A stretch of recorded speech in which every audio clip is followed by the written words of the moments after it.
Lots of people talk about chasing their dreams, but how many actually do it? Welcome to the Pursue Your Passion podcast with Tyler Kammerman. We're going to introduce you to people who are intentionally pursuing their passion every day. Through their stories of success and their struggles, you'll gain insight into how to better begin or continue your journey. Now here's Tyler with today's guest. Welcome back, Passion Pursuers. Tyler Kammerman here with you, and I am excited to introduce you to Dr. Ray Benedetto. Dr. Ray has been helping our family for a number of months now, and excited to have him on the show. Welcome, Dr. Benedetto. Yes, thanks for having me. Yeah, excited for this conversation. So just a little bit about Dr. Ray. He is a sought-after functional medicine practitioner, natural thyroid health expert, and founder of the Rapid Thyroid Recovery System. He's been in private practice in Bethlehem, Pennsylvania for over 20 years. He's most well known for helping those with chronic health conditions, thyroid and digestive problems in particular, finally discover the root causes of their symptoms and achieve the relief they haven't seen from traditional medical treatment. His success with patients and clients stems from years of working in the trenches, building a busy functional medicine practice that has patients from all over the world seeking his natural and alternative advice. He lives and practices with his wife, Dr. Allison Benedetto, and their 3 children in Bethlehem, Pennsylvania, and consults with clients and patients from all over the U.S. The Kammerman family, thanks to Ari's Hashimoto's diagnosis, being one of those families. So welcome again to the show. Awesome. Yeah, I'm excited to be here today. Yeah, this is going to be good.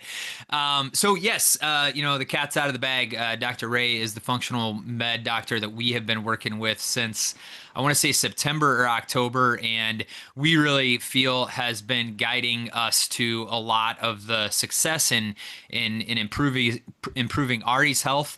Guiding us along the path of the diet that we're on. But the intro for me, the bio that you shared, Dr. Ray, leads us right into this. But tell us about the passion or passions that you're currently pursuing. Yeah, you got it. So obviously professionally, I work primarily with those with autoimmune thyroid conditions. It wasn't on purpose. It's Sure. not what I set out to do years ago when I started practice, but I love help. I love helping people in general. But this specific patient population, I've been drawn to, number one, because my wife has it. So we diagnosed her after the birth of our 3rd child. So that was almost 12 years ago at this point. We had been seeing Hashimoto's patients like prior to that in the office and locally, Sure. and a small percentage of our practice.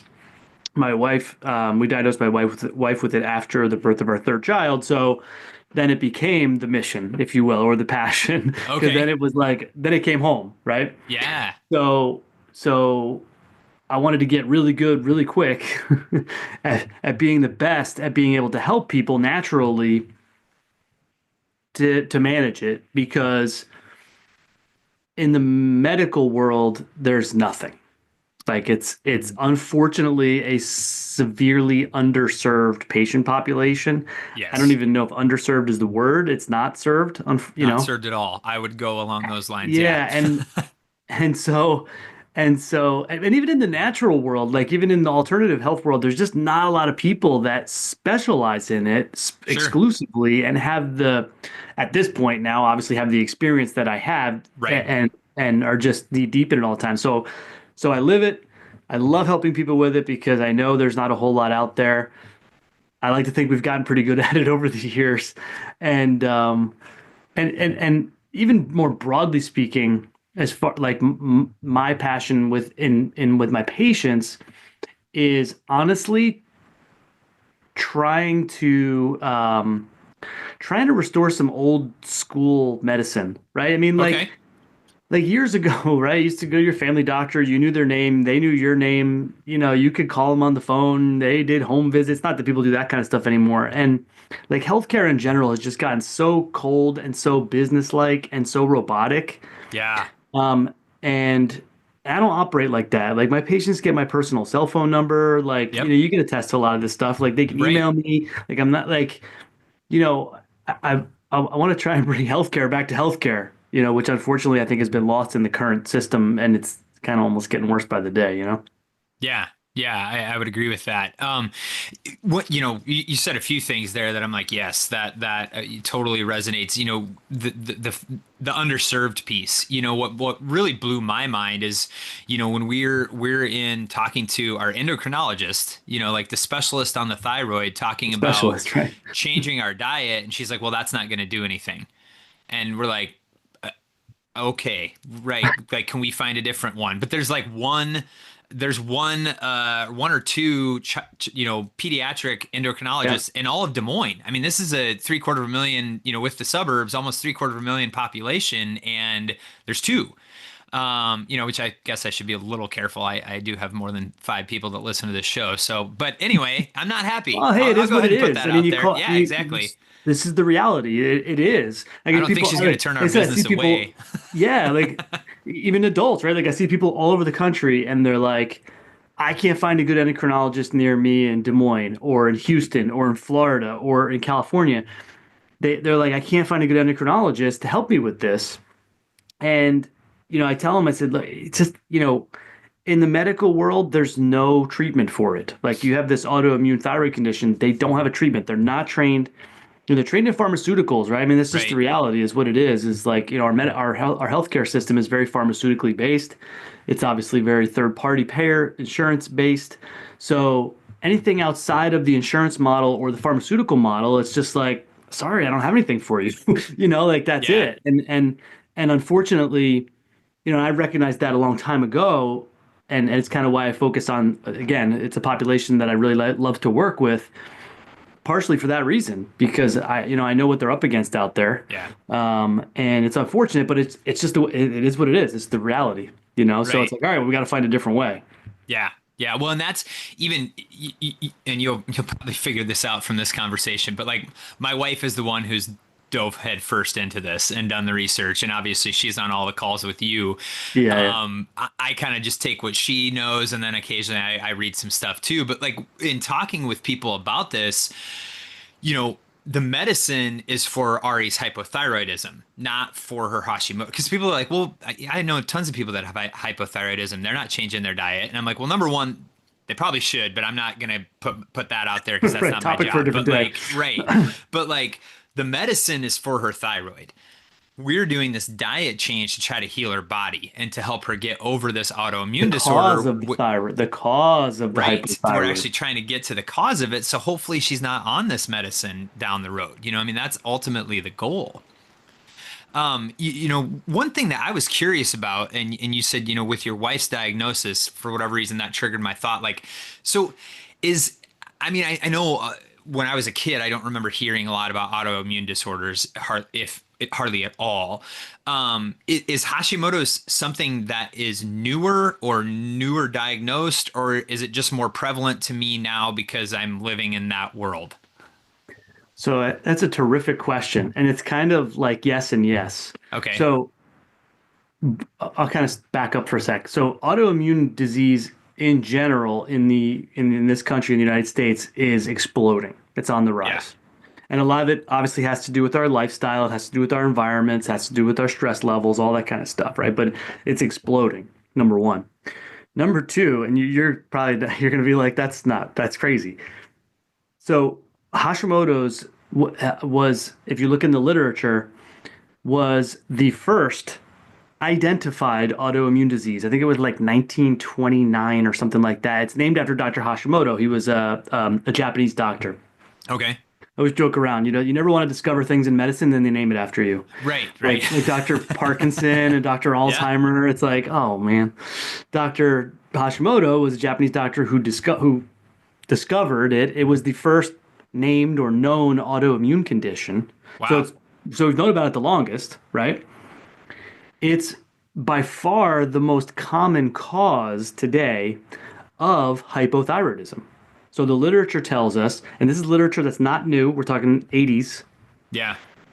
I always highlight one paper from the endocrinology world from 1988 um, that concluded that upwards of 90% of hypothyroidism in the United States is autoimmune, which would be Hashimoto's, or well, hyper is all what was classically known as Graves' disease.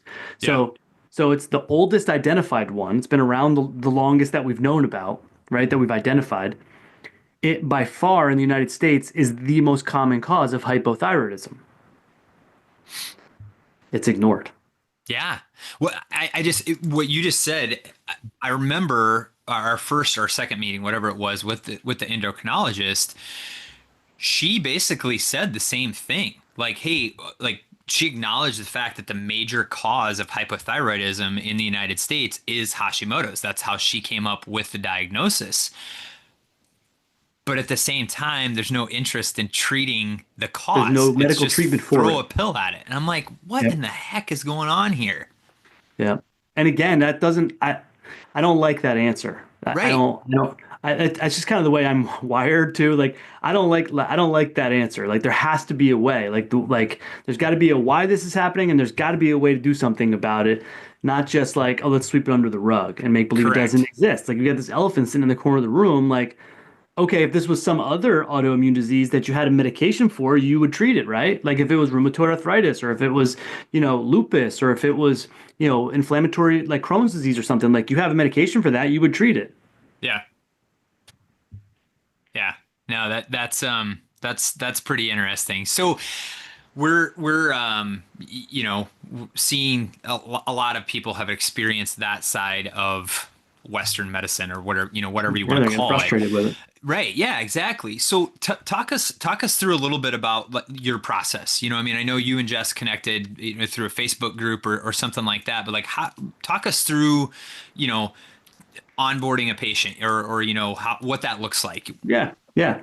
So the goal, why you do this too, right? Like I'm trying to get the word out. Like I'm trying to put myself out there as much as I can. Like Yeah. creating as much content, YouTube channel, Facebook groups. I mean, that's just the way we live nowadays, right? Yeah. Email list. Like I've been doing this a long time now, so I'm getting a pretty sizable audience, and I'm just trying to get the message out. Like the whole conversation we just had over the last 10 minutes. Like, hey, listen, I know that I understand this is what you're going through out there. Like, there's a better way, right? And then so however people will come into my world, if they're interested in meeting with me and potentially working with me, it literally, like if someone was coming into my office or they're my virtual office, it literally starts with a consultation. I'm like, hey, look, here's a link, here's a questionnaire to fill out so I can get some more information on what's going on, some historical information on, Yeah. like I would work up any case, and let's have a chat. Let's set aside 30 minutes and let's just have a consultation. I want you to bring me up to speed on your health history and like everything you've been through and what you're looking for, and maybe go over some of your previous healthcare that you've had for this, previous blood work, testing, whatever. Let's go over all that.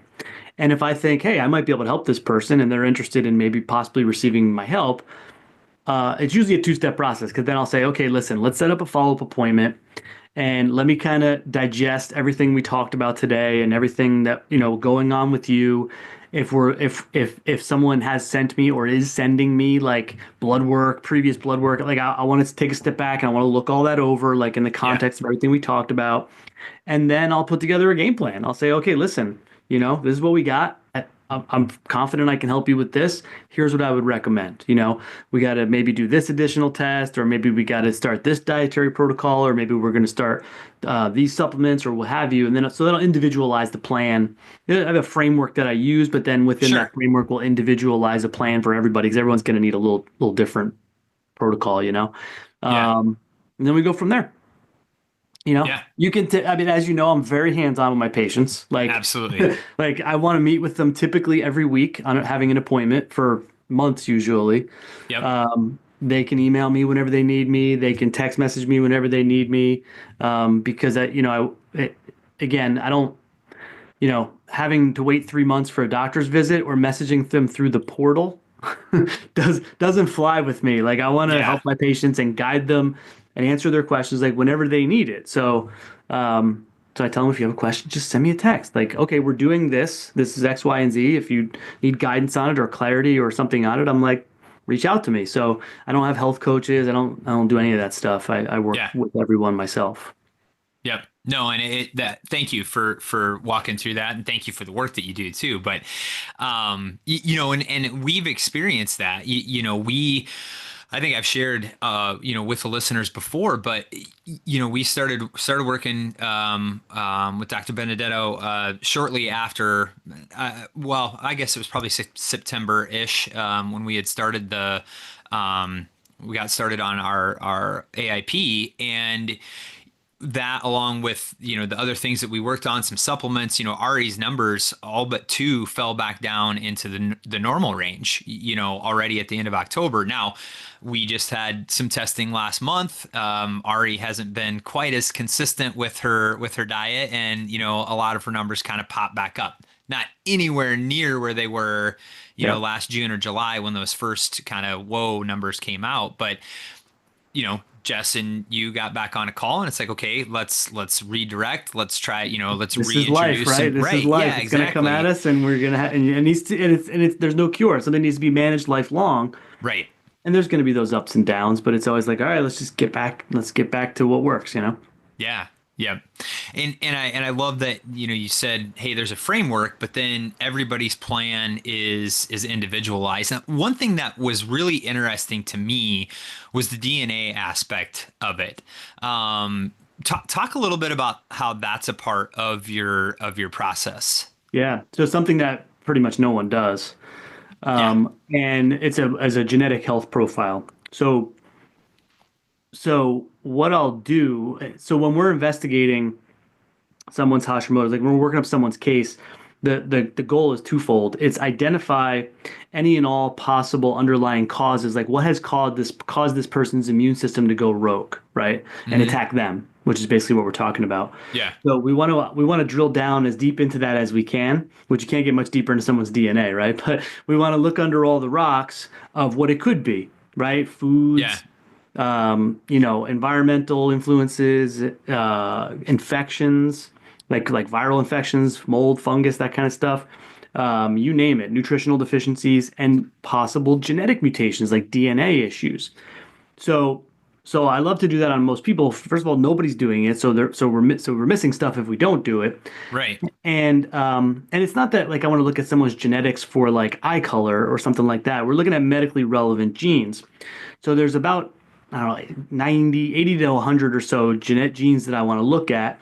Some of your listeners may have heard, for example, of things like MTHFR mutations. That's like the big one, right? That everyone Yeah. looks for. So they're possible genetic mutations that can directly result in. So we're looking at the genes for enzymes, right? So Okay. the genes make the enzymes. The enzymes make the chemical reactions in our body take place. So it's possible that if someone has a genetic mutation, and again, we look at this in their entire context. We don't treat like genetic mutations. We treat people that may have them that are a Sure. problem. Yeah. So we look at this possible genetic mutation, and if they have it, then there's a possibility they're not making this enzyme very well. And if they don't make Okay. this enzyme very well, they develop these enzyme deficiencies. Then that enzyme is needed to do X, Y, and Z chemical reaction in their body. It might not be working so well. And that could Sure. have a domino effect into them developing as an underlying cause of their autoimmune condition, but in and of itself can cause symptoms. If they've Okay. developed certain vitamin deficiencies or certain deficiencies in antioxidants, or there's all kinds of genetics for biome balance. So, like production of natural probiotics, like our intestinal Okay. biotics, all kinds of stuff. We can look at all, predispositions for all kinds of things that someone could have. Obviously, food sensitivities. There are genetic food Right. sensitivities for things like gluten, right? So we can see at someone's core, we can't change it, right? We can't change their DNA, but can we identify it as an underlying cause of their symptoms or cause of their condition? And then, okay, how do we mitigate it? How do we deal with it? How do we get around it? So that we can help to, I don't want to say eliminate it, but mitigates the word really, kind of Yeah, mitigate it sure. as an underlying problem, Yeah. cause if Yeah. that if you will. Well, that piece is that was def or is was fascinating to me that was part of the process, you know, and we kind of, as Jess was getting ready to do that for Ari, she's like, I forget how much it was, but she's like, we should all do this. Like, this is pretty $99. fascinating. Yeah, that's what it was. I $99. I have was like, people I do knew. ancestry.com. Yeah. Yeah. And, you Now, know, now then you have to just, know how to extrapolate the data from that test and then right. what to do with it when you have it. Correct. And that, no doctors really don't. No doctors really do. Yeah, yeah. But it's crazy the information that comes from that. It's hard for me to say I'm a runner because I don't really enjoy it, but I run much more than most people do. So Okay. I'm That definitely a qualifies. runner.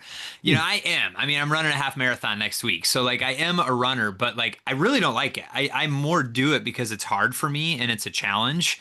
And the reason I bring that up is through that DNA testing, one of the random millions of things that it pulls out is like, does your DNA give you the ability for a runner's high?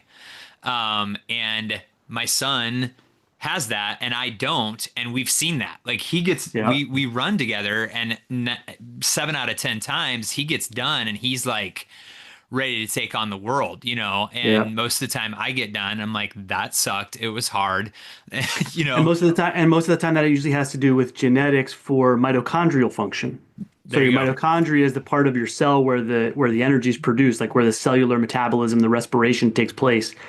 And we can look at genetics for mitochondrial dysfunction, or we can look at genetics where maybe someone doesn't make antioxidants very well, and the Okay. antioxidant's job is to protect the mitochondria from damage. Interesting. So there's kind of many different layers to it all, but yeah, and again, I find in my patient population, I find a lot of commonalities there. Like I find a large percent of my patient population that has issues with either antioxidant production or mitochondrial issues, and not necessarily always MTHFR mutations, but mutations with something called methylation in the methylation cycle in their body. It's Yep. a big biochem thing, but I find usually issues many times in those two areas in a large percentage of my patient population, and they're huge. They have to be fixed. Yeah. And so, or they have to be dealt with, let's say. Sure. And Well, then we can tailor specific, usually nutritional or supplement protocols to to them, to deal with it. yeah, that makes sense. Not to say that my wife never used words that I didn't understand, but it was much fewer and further between before she started researching this and hanging out with you. Because Yeah, what was it? Methylation? methylation. Yeah, yep. I think outside of her and this conversation, I have not heard that word. Right. Well, why would you like that? Like, Exactly. I know. But and again, you could she did pull, explain and it again, to you could me. walk into any doctor's office, medical world, forget it, because they don't even know biochemistry or nutrition or anything. But you could walk into like really most doctor's offices, you could say the word methylation, you're gonna find a very small percentage that even know what it is, let alone how to like how it. And it's unfortunate because super impactful. Like it could be the linchpin to someone is figuring that out and dealing with it. I see it all the Wow. time. Like I see patients under my care, and it's like we're doing this, we're doing this, we're doing this, and they're getting better, but they're not there. And that's where a lot of practitioners will run out of stuff like to help them with. Like they'll be like they'll hit this plateau, and it's like I'm better, but I'm not all the way better. And a lot of many times I find even my own patients, it's that last layer deep that it's like this is how I explain it to them. I'm like, well, we're gonna start out here, we're gonna get to here, Yeah. and we're probably gonna get to the point where you're like, wow, all this stuff's better, but I still got X, Y, and Z going on. And Sure. then as we continue to dig in, maybe on some testing we did or DNA and stuff, that's where we're gonna find those golden nuggets that are okay. We address this, and it's like, boom, there we are. Yeah. Yeah. So, back up to like when you decided to go to medical school, was that or medical school or Chiropractic chiropractic? knowledge. Chiropractic. Okay. Yeah. Was this already kind of where your brain was heading, or were you thinking more just No. straight chiropractic? No. Okay, So I assumed as much, but like, yeah, so so my journey to where we sit here today, I'll try not to be too long-winded, but I look back sometimes and I'm like, whoa, like I, I honestly think I honestly think it was pretty divine to be honest with you because Yeah. like so I went into college. I was an athlete my whole life. Okay. And so I went into college and I was like a baseball player primarily. So I was like, I just play 4 more years of baseball. Like I want to go to college and I want to keep playing baseball. I'm not very good, but I love the game and I want to keep playing. I'm not going anywhere with it. So, when you're going to look at colleges, I'm like, okay, major, location, can I play baseball?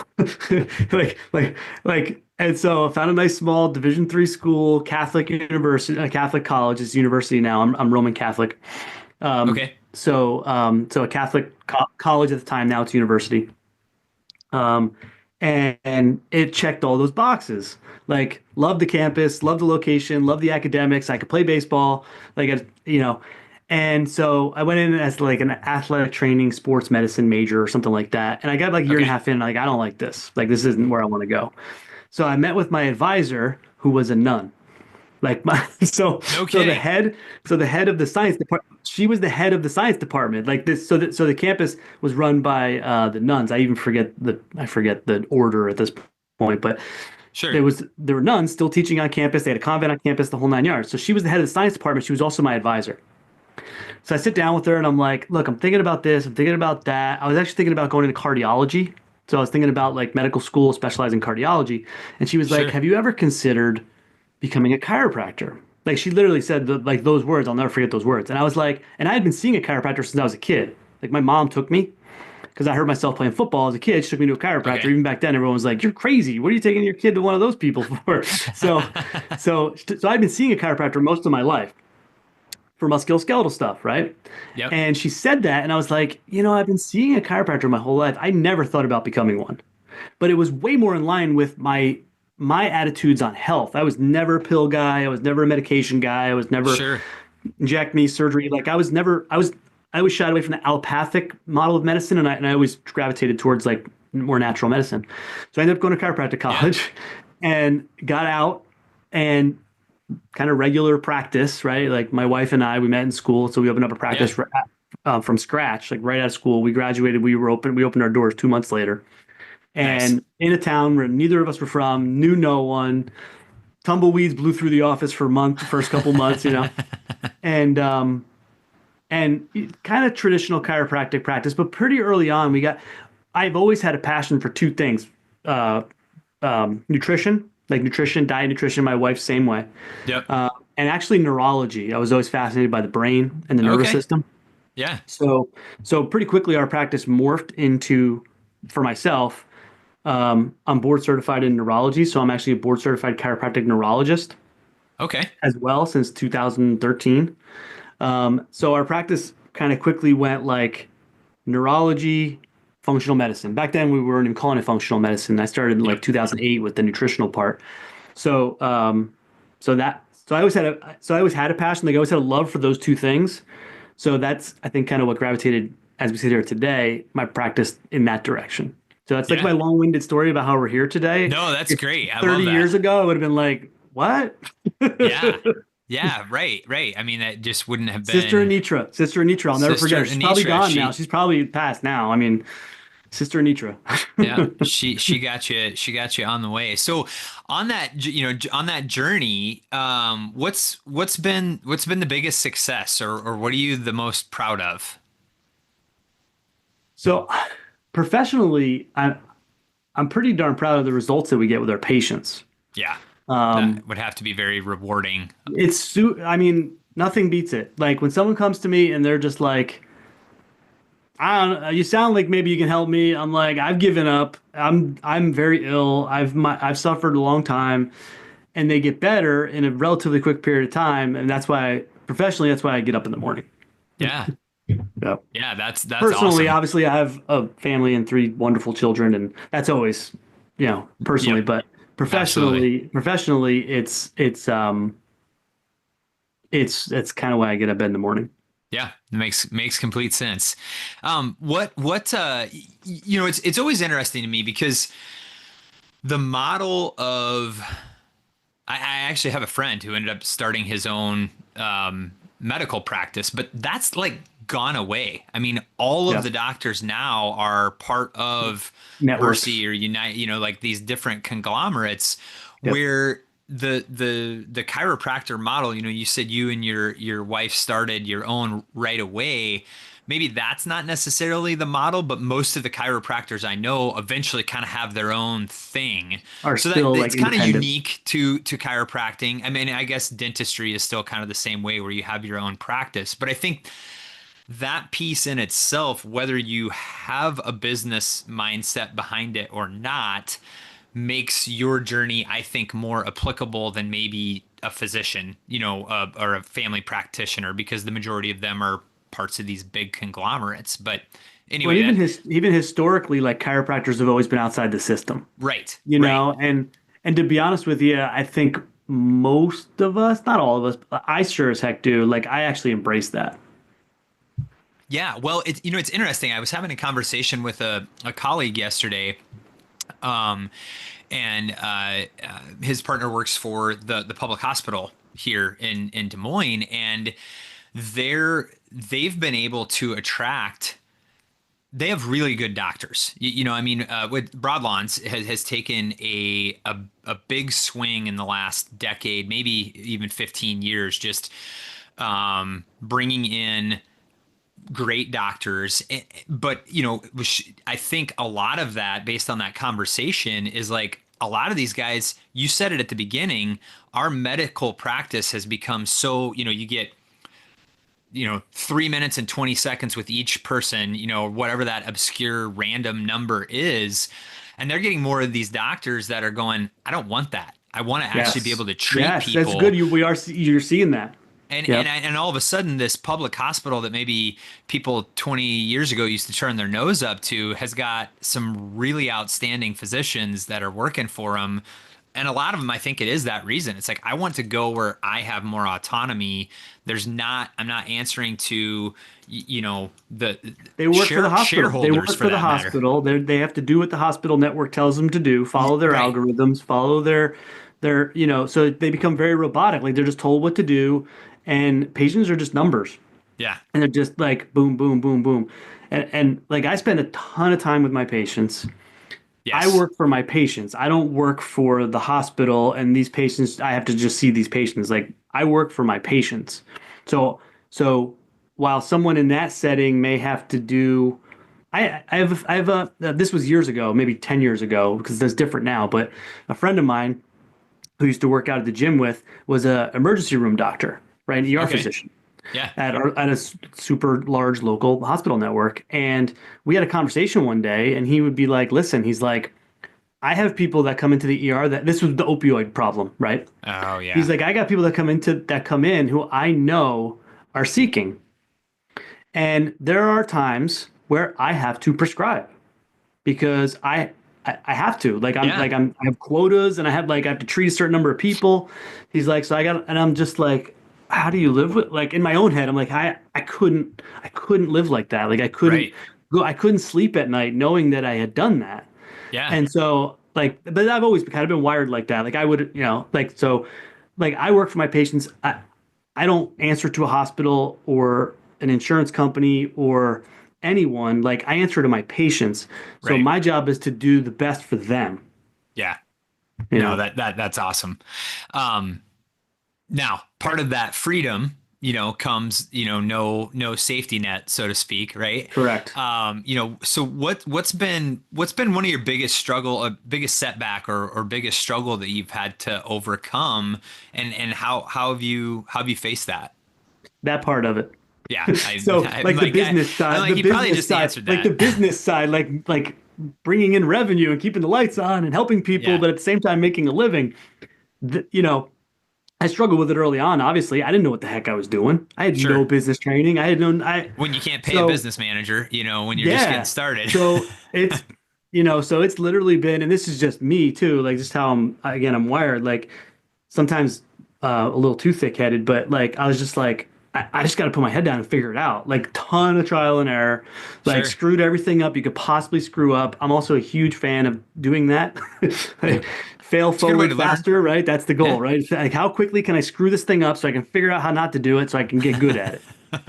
And so that was my biggest challenge was like, how am I gonna make rent this month so that I continue to help people? Right. Because I just didn't have any of that training. Now I've done it. Over the last 20 years I've been in practice, I've worked that muscle enough where Right. like, okay, and then obviously, which was challenging for everybody, good old fashioned global pandemic was fun, Yeah. in practice, especially in healthcare. Right. Forget being in Right. business in general, but in healthcare, it was just, whoa, it was a mess. That actually brings up a good question in my mind. Like, knowing how specialized you are, obviously I don't, I haven't calculated the miles, but I would assume it's at least at least a 12-hour drive, if not 15 or 18 from Des Moines to Bethlehem, Pennsylvania. Are the majority of your clients virtual? Do you see patients in person? So absolutely. So it's like 50-50 at this point. Like the Okay. majority of my Hashimoto's patients, probably 99% of them, to be honest with you, are virtual. Okay. Yep. Um, but then also I do see patients in the practice. That's primarily if they obviously like, because like with the virtual Hashimoto's patients, like they don't necessarily need to be in my office. Like Right. I don't have to put my hands on them. Correct. We're doing consulting, we're doing testing, we're doing nutrition, like that can all be done. But if so, the other half of my practice is like, okay, people that are within a drive are coming in typically for the neurological side of things, like they have chronic Sure. neurological issues that again they've failed in the medical model, so they come to see me. Um, we do see some traditional chiropractic patients, what you would think of as a traditional chiropractic patient. Sure. Adjustments and things Um, like that. so yeah, so we do, Yeah. it's like 50-50 at this point, to be honest with you. Okay. So I Cool. I spend mean my day that. sitting right here, half of the time here, half the time out there, Yeah. Yeah. No, bouncing that's back and that. forth. For me, that would be great because I get bored doing one thing for too long. I'm fortunately never bored. Yeah. No, I imagine not. I And now I've imagine been not. doing Hashimoto so long, like it's almost to the point where it's like I'm reaching capacity because people are finding me, Yeah. and asking me for help, and I'm like I'm just one dude. Like there's only so many people I can take on in a month. Give that kind of Right. thing. Right. I mean, I know Jess has shared your name, because she's starting to branch out and hear more and more from people that are struggling with the same thing. And it's The like, way well, it goes, it's like when you're in yeah, the market for a new car, you see that car everywhere, right. So right? after you buy it, right? Right. You put that out into the universe, and it comes back, and it's like, oh, now you're more keenly aware of this stuff. Yeah, for sure. Well, so what's a dream or a goal that you haven't reached yet on this journey? Of life. Well, sure. I mean, you can go that route, or you can go specifically with your practice. Yeah. So I mean, I'm getting to the point where I'm getting to the point where I'm, and this is a challenge too, right? Because this would be awesome. I'd love to get to a point where I could clone myself, Mm, where yeah, like I could step away from some of the day to day and bring someone in to help me with the patients. sure. Um, it's just going to be a challenge Yeah, because like nobody like you can pull a kid out of school and they like phone like but nobody has the experience or the I use the word trenches in my bio because it feels like that a lot of times. They don't have that experience in the trenches. yeah, So like a goal would be to bring someone like clone myself and bring them in to help the patients like I do, so I could get a little bit of a breather. But yeah, someday maybe. Right now, yeah. I'm just like loving it, and let's help people. Well, that's great. That's great. The name of the podcast is Pursue Your Passion. And so, a lot of the listeners, most of the listeners are people who are trying to go down that road or on that path. So kind of a two-part question for you. What would you say to somebody who's struggling to find their passion? But then also, what would you say to somebody who maybe has found it and is on that route and is stuck in the mud somewhere or is trying to get it off the ground? So what has always worked for me, I have found that when I try too hard or try to will something into existence or try to think on it too hard, Yeah, personally, like when I try too hard, it doesn't work. makes sense. And again, this is like and I've trained myself to do this, and a lot of it's through reading too. Like there's a couple of books that I love towards this end. Yeah. Personally, what I do now, if I have like a problem that needs solved or a challenge that needs solved, or like I'm trying to figure something out or I need an answer to a question, I literally I'll kind of like harp on it, harp on it, harp on it, harp on it, right? And I try and let my subconscious brain figure it out, right? So I'll consciously harp on it Sure. before I go to bed, right? I'll say some prayers, Yep. and and before I kind of nod off for the night, I literally will talk to myself and I'll be like, okay, I'm gonna stop thinking about this and I'm just gonna turn it over to my subconscious mind, Yeah. and I'm gonna hope to wake up with the answer. All right. Literally, like No, I so, love that. so I work on it and then I let it go. Right. Turn it You over to know, God. like I stop working on it, Yeah. and what's gonna happen is gonna happen. Again, a lot of it depends on your beliefs and your faith and stuff too. But Sure. I kind of like just like turn over to the Lord, and I'm like, all right, Yep. I'm good. Like I'm going to bed, Yep. and what the answer is gonna be, the answer is gonna be whether it's the answer I think it's gonna be or not. Yeah. I love that. That's my go-to now, to be honest with Sure. you. No matter what the problem or what the challenge, like, got teenage kids in the house, like we're having problems. I'm like, all right, what do I think? What do I think? What do I think? Okay, I'm gonna go to bed. Shoot me an answer. Yeah, that's a good one for me because we're heading into the teen years with Not easy to two do, two of but them. But no, it is. I mean, it's not. I you talk gotta about that. train. You gotta train your brain to do it. 100%. One thing that I've shared with numerous people when we're struggling financially. A lot of people within the church are like, you gotta turn that over to God, and I'm like, I can stand here with my checkbook in It's the air hard to all hear. afternoon It's and hard he's to not going to hear. take it out of my hands, It's but hard to hear that when you are knee deep in alligators, right? right, right. You got to start practicing it before the alligators come, right? Yeah. Yeah. And it gets like a muscle, you just got to work it. Like you just got to, Right. because our human brains always default to the negative and always default to like kind of like playing that negative loop over and over and over again. Yes, 100%. John Acuff wrote a book a couple years ago called Soundtracks. It's really good to that playing it over again. Yep. Not necessarily a new concept, just repackaged in kind of a cool way. He's talking about the soundtracks that you play in your brain and Yeah. how you need to retrain those soundtracks to positive as Yes. opposed to, Yes. I'm old looping. school. One of my favorite books, which I got turned on to a long time ago, was Psycho-Cybernetics by Maxwell Maltz. Oh, yeah, Maxwell Maltz. Yep. So that's one of my favorite because he's like the originator of that idea. Right now, Right. people have used the theater of the mind. So many other people have now kind of tweaked that over time, but I'm old school, and that was a book I read a very long time ago, and it's still a go-to for me. But that was a big one for that is retraining your brain, retraining your self-image. Yeah, Right. for sure.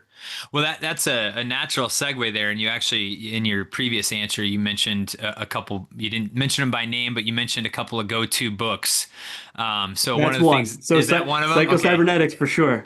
Psycho-Cybernetics. It's hard to narrow down, right? If you're Cybernetics. like, Yeah. hey, give me your three best books. I'm like, oh man, that's gonna be hard to narrow down. Right, Um, right. and I don't read fiction, so it's like all self-help or all kind of like business stories. Like I love, Yeah. like you'll see it here. So Psycho-Cybernetics is one for sure.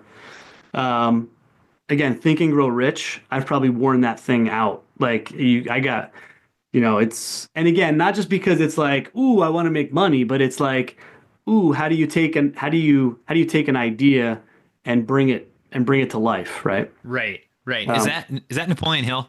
Napoleon Hill. Yep. Okay, yeah, I was like, I know that one. Actually, I was looking over at my shelf. I'm like, Yeah. do I have that one? I know if I Oh, don't, I've I worn that thing should, but out. Yeah, I've worn that thing out. yeah. Terrific book, right? So what he does is he interviews all these like famous like Andrew Carnegie and all that kind of stuff, Yes. and he Yep. tries to boil down like what are all the characteristics these Right. successful people have that made them successful. So it's not about just making tons of money. That kind of follows if you're just really good at what you do, right? Right. But Right. um, but it's how they think and how they run their lives.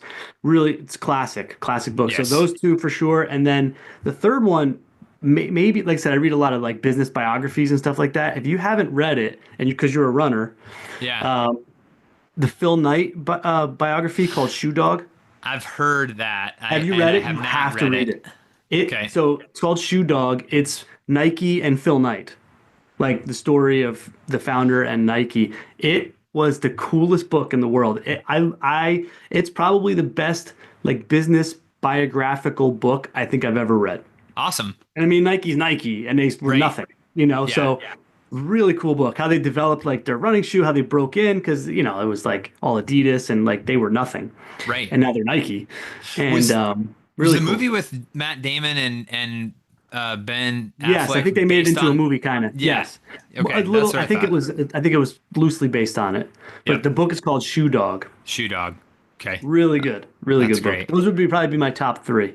I love it. Those are so there is a fair bit of repetition. I've found. I shouldn't say repetition. There's maybe like, I almost every time I ask that question, I know, or somebody else has mentioned one or two of the books. I'm pretty sure that's the first time all three of those have been mentioned. Probably somebody said Think and Grow Rich, but I haven't thought of Psycho-Cybernetics in quite a while, and I read that one years ago Long and would time ago, right? probably enjoy reading it again. These three books are still on my bookshelf. I'll probably read them once a year. Go Yeah. read them again, like once a year. Yeah, that's great. That's great. Yeah, Hey, one question before we run out of time here that I wanted to yeah, make sure that I asked, and I kind of skipped over it was, I always love to ask people about what they wanted to be when they grew up. Like what either what were your dreams as a kid, or what did you want to be when you grew up? baseball player. Baseball player. Okay. I absolutely loved baseball. I loved sports in general, primarily football, baseball growing up. I played a little Okay. basketball, but not my game. I loved baseball. I loved it. I loved the game. I loved the things that it taught me. Like I said, I just wanted to go play somewhere. I knew I wasn't going anywhere. I'm Sure. 5'8", 100 and nothing. Maybe a 250 hitter. Yeah. like, like not a great arm. Like, but I loved the game, and I would have loved. That's a one in a million chance. But Right. if you asked me as a 10-year-old kid, like, what do you want? I'd be like, I want to be a professional baseball player. And who were Loved you it. going to play for then? I'm a Mets fan. New Mets York Mets. fan. Okay. New York New Mets. York Mets. My favorite player of all time was Tom Seaver. Tom He was a Seaver. pitcher for them in this when Yeah. they won the World Series in '69 and '70s and stuff. Um, Small world. A guy from my hometown, one of my dad's good friends, was roommates at rookie camp with Tom Seaver. you're kidding. Nope, nope, That's true cool. story. Yeah, Very Gary cool. made it to like Double A ball, I think. Yeah, Very cool. I made it to Division III college baseball. right.